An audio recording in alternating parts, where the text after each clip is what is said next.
All right, guys, welcome to GYN. Today we are going to start talking about all your GYN complications or gynecology. Now, I'm not going to discuss the menstrual cycle because since this is your part 2 of your exam, you should know what the normal menstrual cycle is. So we are just going to jump into the abnormalities. 1, your PMS, Premenstrual Syndrome, okay, PMS and PMDD, Premenstrual Dysphoric Disorder. Now, when does it occur? It occurs in the patient's 20s and 30s. And it occurs with the following symptoms. Now, they are going to have headaches. I can't spell today. Headaches. Okay? They're going to be moody. All right? They're going to have breast tenderness. All right, pelvic pain.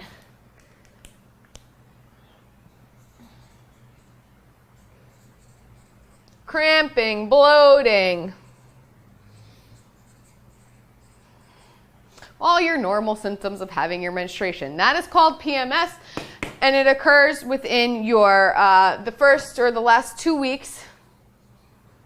Last 2 weeks of your menstruation, okay? Now, what's your diagnostic criteria? Well, there's no diagnostic test, so there's no testing. But what is done is your DSM-4, all right, or DSM-5 now. DSM-5 now. Your DSM-5 criteria means that the patient has to chart their symptoms for at least 2 consecutive cycles. All of these symptoms must be present on at least 2 consecutive cycles. So 2 cycles. They must have 1 symptom-free week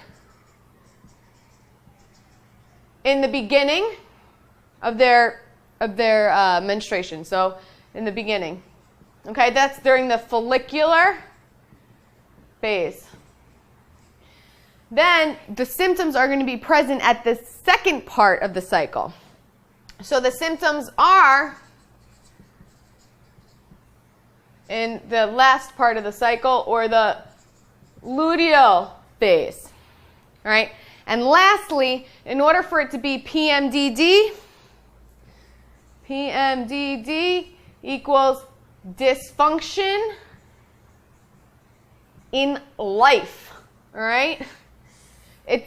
It's causing their life work absences. It's disrupting their life. Okay? If it's disrupting their life, it's called PMDD. If it's just kind of there, but, you know, more of a nuisance, but not really causing any dysfunction in your life, that's PMS. All right? What is your treatment? Your treatment options. Well, you're going to, of course, take away everything that women like to do. Like, you're going to take away their caffeine and their chocolate. Go ahead. Tell a PMSing woman that she can't have chocolate, all right? It's not going to go over well, I promise you, all right? But this will actually help. You're also going to decrease the smoking. Shouldn't be smoking at all, but if they are, you should at least tell them to decrease it. And you're going to decrease the alcohol use. What else are you going to do? You're going to tell them to exercise. You want to increase the exercise. Why? Because exercise increases your endorphins, and endorphins help you feel happy. All right? Lastly, if it's severe and you have PMDD, you're going to give an SSRI. All right?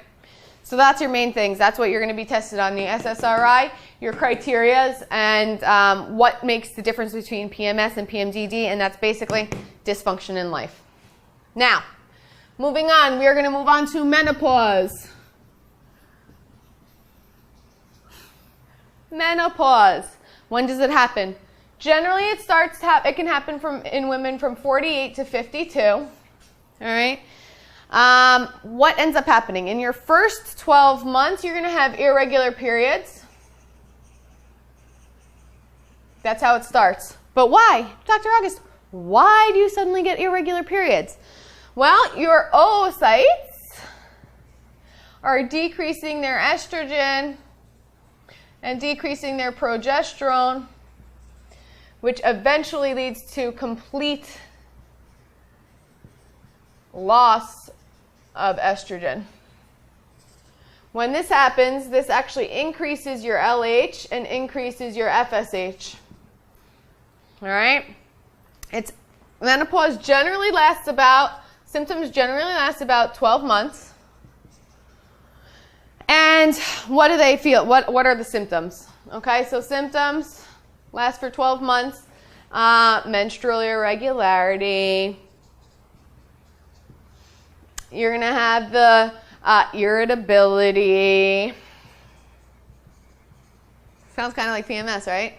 Well, you're going to have those symptoms, but instead of breast tenderness, you're going to have things like sweating and hot flashes. You know that woman that goes, hey, does it feel a little hot in here? Is it hot in here? That's the hot flashes, okay? Now, last thing, they're going to have dyspareunia. Dr. August, what's dyspareunia? Well, dyspareunia basically means that you're having pain while you're having sex. So pain during sexual intercourse. But why does that occur?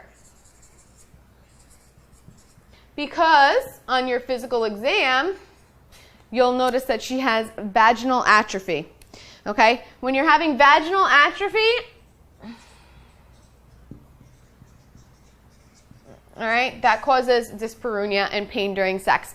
So when a woman comes to you and they're about in their 40s to late 40s, early 50s, they say, Dr. August, listen, I'm having some pain during sex and my period is irregular. You can advise them that they're most likely going into menopause. All right? On physical exam, what else will you see? You'll see a decrease in their breast size. You're going to see atrophy of the cervix and atrophic vaginitis, all right, or vaginal atrophy. All right. Now, during this menopause, you are at increased risk for osteoporosis. Why? Because osteoporosis is associated with estrogen. As you decrease the estrogen, you are going to decrease your bone mass, all right? Now, we've all been hearing of this thing called HART, or hormone replacement therapy. Now, hormone replacement therapy is used in in some patients, okay, for controlling these symptoms, but it's only used for 1 year, okay? It's used for 1 year. It got a bad rap because hormone replacement therapy is linked to, what is it linked to? Cancer, okay? It's got an increase, because you're giving the hormones, you have an increase in the endometrial hyperplasia, which then can lead to endometrial carcinoma, all right? Contraindications to hormone replacement therapy. Going to be cancer, okay? It's going to be your endometrial cancers, your breast cancers, and DVTs, because it makes you more hypercoagulable, all right? Hormone therapy is not generally given very often. If it is, it's usually given by the specialist, and that's beyond your scope. What you do need to know for your step 2 or your part 2 of your exam is going to be that it is given. It's given for 1 year. It can prevent osteoporosis, and it's associated with endometrial hyperplasia and breast cancer and endometrial cancers. All right, guys, we'll see you in the next chapter.